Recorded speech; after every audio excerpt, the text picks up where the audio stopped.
The lights in the Rajadamnern Stadium dim to a feverish glow, the kind that turns sweat into gold and blood into ink. 40,000 lungs draw breath as one, a single organism pulsing in the humid Bangkok night.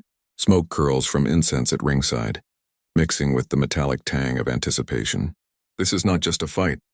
It is a coronation, a crucifixion, a poem written in bone and sinew, and at its center stands Nong-O Gayangadao, the man they call the living art of 8 limbs.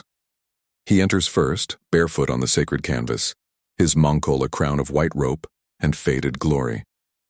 266 battles have carved themselves into the lines around his eyes, each scar a stanza in a saga that began when most of today's fighters were still learning to tie their own gloves.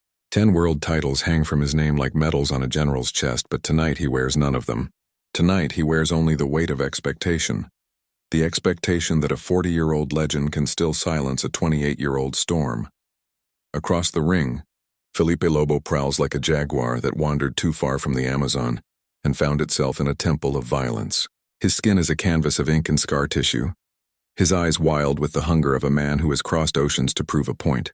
They call him the Demolition Man in Brazil, where concrete cracks beneath his fists and opponents learn the taste of their own hubris. He has come to Thailand not to learn but to conquer, to take the head of the king and wear it as a warning to every other pretender. The bell for round 1 is a gunshot in a cathedral. They meet in the center, 2 universes colliding. Lobo throws first, a looping hook that carries the desperation of a man who knows legends do not die easily. Nong-O sways, the punch kissing only air, and answers with a teep to the midsection that sounds like a drumbeat in a funeral march. Lobo folds just for a heartbeat, but it is enough. The crowd inhales sharply. This is not the Nong-O of highlight reels past. This is the Nong-O who has learned that time is not an enemy but a teacher. They clinch. Knees rise like pistons, elbows carve the air with surgical cruelty. Blood appears on Lobo's cheekbone, a red comma in the sentence of his ambition. Nong-O's eyes never leave his opponents, calm as a monk watching a storm pass over a rice field. He is reading Lobo the way a scholar reads ancient script, finding weakness in the spaces between aggression, a knee to the solar plexus, an elbow that opens a second cut above Lobo's eye. The Brazilian snarls, pushes forward, but the momentum is a lie. Nong-O is hurting him, guiding him toward the edge of the cliff with the patience of a man who has seen every path to victory and chosen the one that hurts the most. Round 2 begins with fire. Lobo, sensing the tide turning, unleashes hell. A spinning elbow slices through the air like a helicopter blade. Nong-O ducks barely, and the elbow grazes his hair, close enough to part it. The crowd gasps. For a moment, the legend looks mortal, but mortality is just another opponent, and Nong-O has buried plenty. He counters with a push kick that lands flush on Lobo's chest, lifting the Brazilian off his feet and sending him staggering into the ropes. The stadium erupts. Lobo's corner screams in Portuguese, a language of panic and prayer. Nong-O simply resets, his breathing steady, his heart a metronome in the chaos. And then comes round 3. The round where legends are either reborn or retired. Lobo charges, wild now, swinging for the fences with hooks that could fell redwoods. One clips Nong-O's temple, and for the first time the Thai legend's knees dip. The crowd holds its breath. Lobo smells blood in the water. He presses, throwing a looping right hand that carries every dream he's ever had. But dreams are heavy, and Nong-O has learned to move lighter than hope. He slips inside the punch, his hips coiling like a spring that has waited 40 years to release. Time slows. The arena fades to a whisper. All that exists is the space between 2 men, one reaching for immortality, the other defending it. Nong-O's left shoulder drops. His right hand loads. His eyes lock on Lobo's chin with the precision of a sniper, and then he unleashes it, the uppercut. It is not a punch. It is a verdict.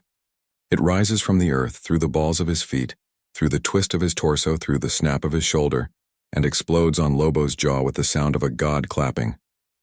The Brazilian's head snaps back as if pulled by invisible strings. His eyes roll white. His body goes rigid, then limp, floating in that terrible moment of weightlessness before gravity remembers its job.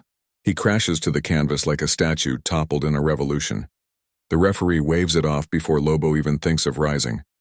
The stadium detonates. Grown men weep. Children who have never seen a fight before understand in that instant what it means to witness perfection. Nong-O does not celebrate. He simply stands over the fallen warrior, arms raised not in triumph but in respect. Lobo's corner rushes the ring, cradling their broken champion. The Brazilian blinks back to consciousness, his first sight the face of the man who just rewrote his story. There is no hatred in Lobo's eyes, only the stunned reverence of a pilgrim who has seen the face of his god. The replays begin immediately. Frame by frame, the uppercut is dissected like a religious text. The dip of the shoulder, the rotation of the hips, the transfer of weight from back foot to front, the way Lobo's jaw compresses, his neck hyperextends, his brain rattles in its cradle. Commentators run out of superlatives. Analysts speak of angles and torque and the physics of violence. But none of it matters. What matters is the feeling, the collective gasp of 40,000 souls who just watched a 40-year-old man remind the world that age is just a number, and legends do not retire. They ascend. In the locker room later, Nong-O sits on a wooden bench, ice on his knuckles, a quiet smile on his face. A young fighter approaches, eyes wide. "How?" he asks. "How did you know?" Nong-O considers the question, then taps his chest. "Here," he says. "The punch starts here. The rest is just delivery." Outside, Bangkok pulses on, oblivious to the miracle it just hosted. But inside the stadium, the echoes linger. The smoke has cleared. The blood is dried. And somewhere in the rafters, the ghost of every great fighter who ever laced up gloves nods in approval. This was not just a knockout. This was a masterclass. This was the moment Nong-O Gayanghadao proved that perfection is not a destination. It is a decision.